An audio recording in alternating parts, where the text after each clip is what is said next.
Так, всем привет. В общем, проблема вот такая.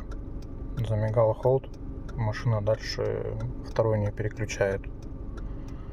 Искал в интернете, там пробовал скидывать клейму, ждать там, но ничего не помогает, короче.